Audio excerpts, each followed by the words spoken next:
Have you ever encountered a hurdle with launching or growing your business? Listen, there are two things that run a business: the back end and your soft skills. Telling you right now, if these aren't in place, you'll lose clients and you'll lose money.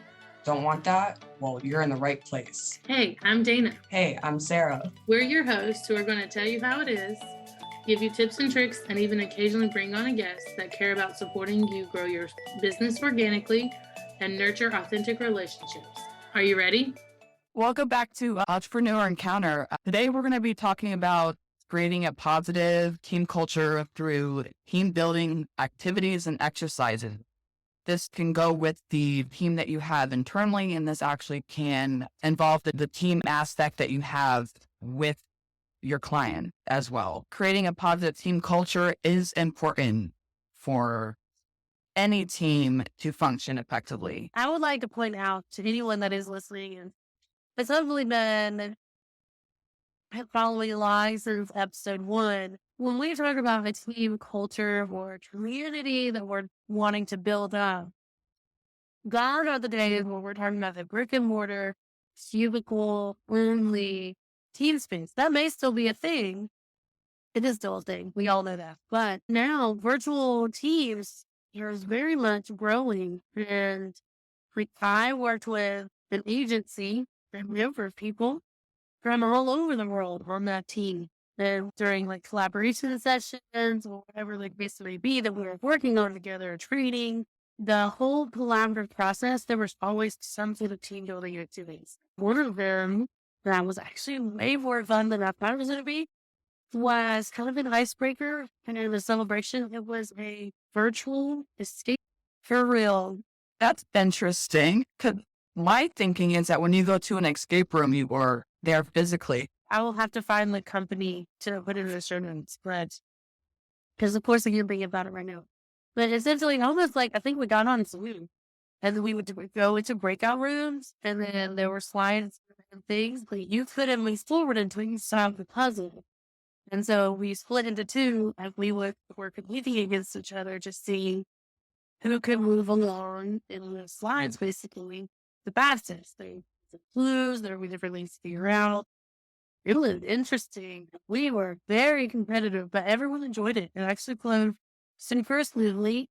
So having a virtual team doesn't really give you a pass on trying to create a positive team culture because we're all working together and we all need to be happy coming to work, feel like we can build upon each other, grow from each other. And that starts with, as silly as it sounds, is team building activities and exercise. We get to see how everyone handles pressure.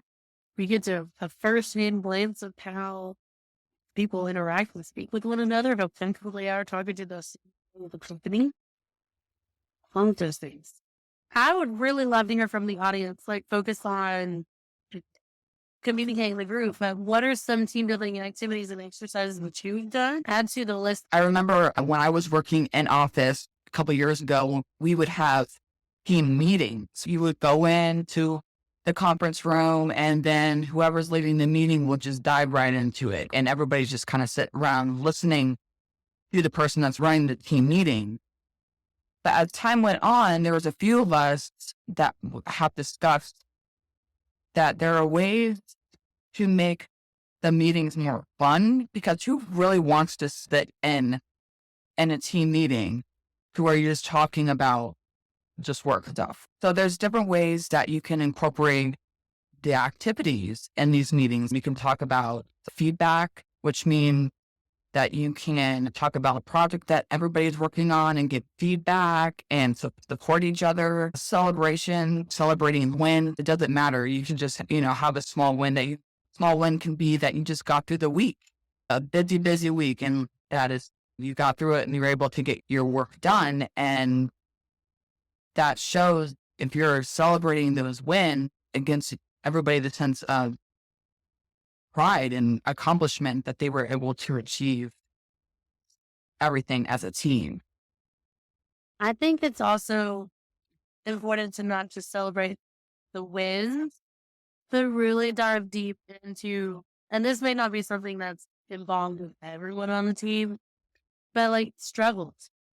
Being creating some sort of environment where people can come with their struggles or just vent, whether it's work related or not, can make a big difference. Because I know I'm I've thought recently when people there's been a local network group that I've been a part of.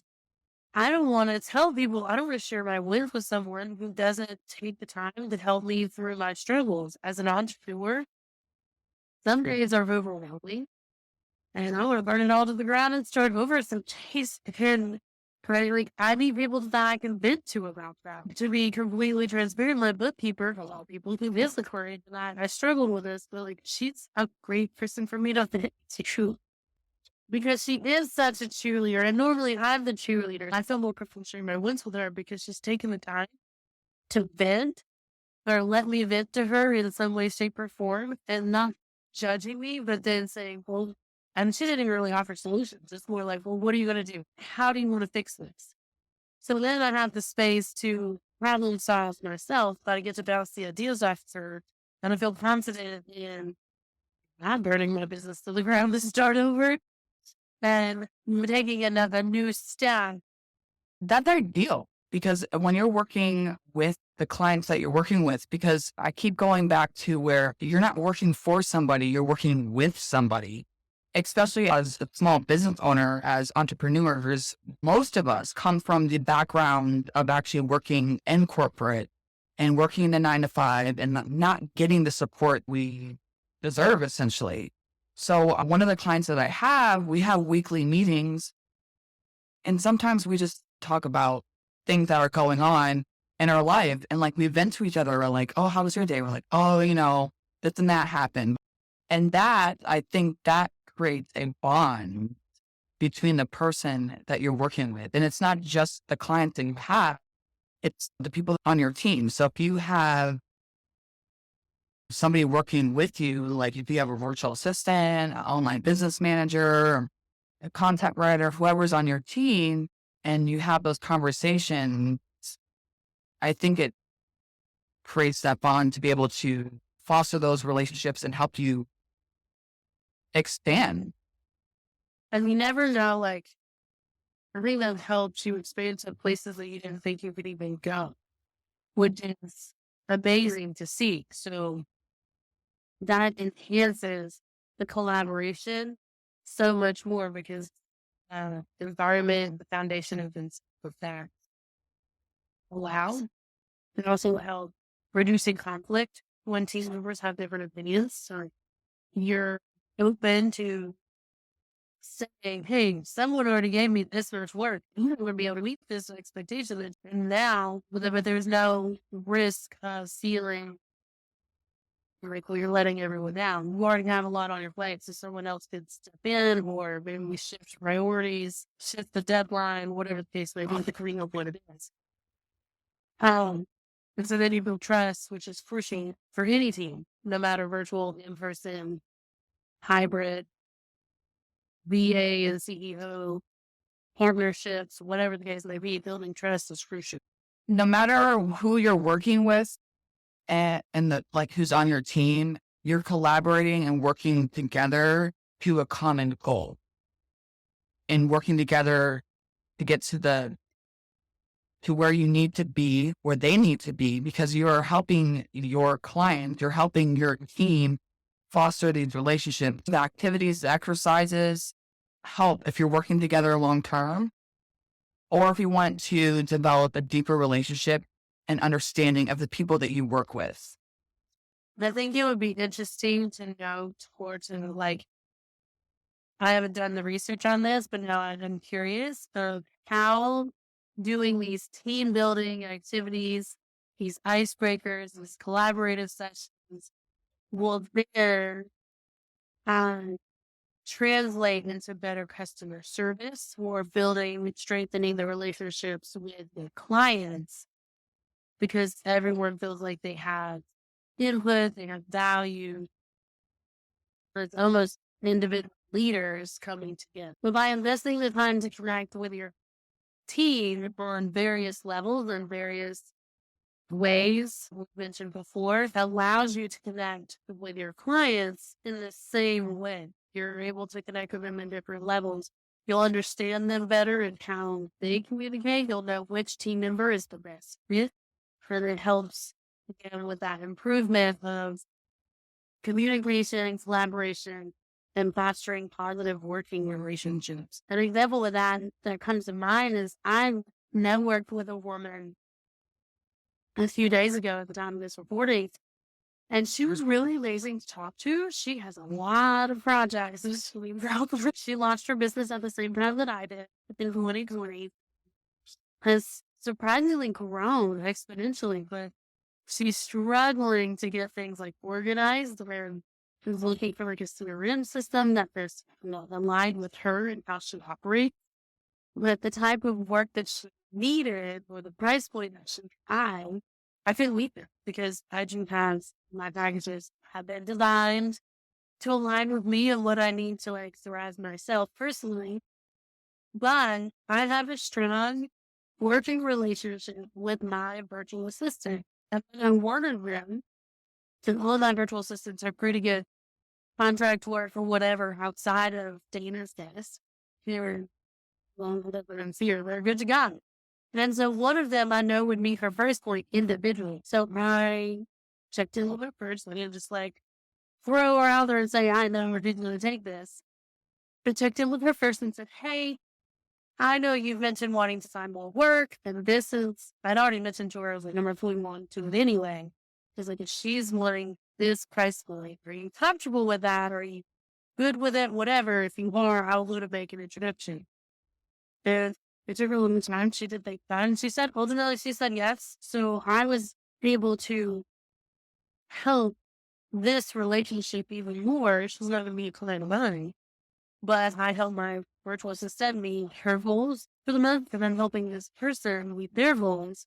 And so now we're all going to essentially move forward together. And maybe I'll get business from them eventually. But we've all left with a positive spin on each other so that we all improved ourselves dramatically.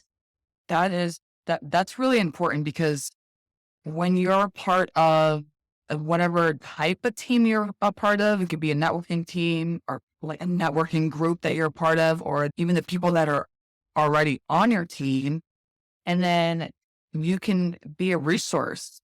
That is super helpful because you're building the relationships, you're building the trust, because maybe one day that person will come back to you and say, well, I'm ready to work with you at your price point. I'm ready to continue this relationship with you. And that's pretty awesome.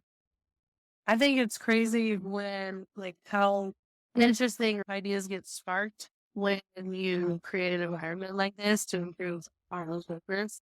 Fostering relationships is key.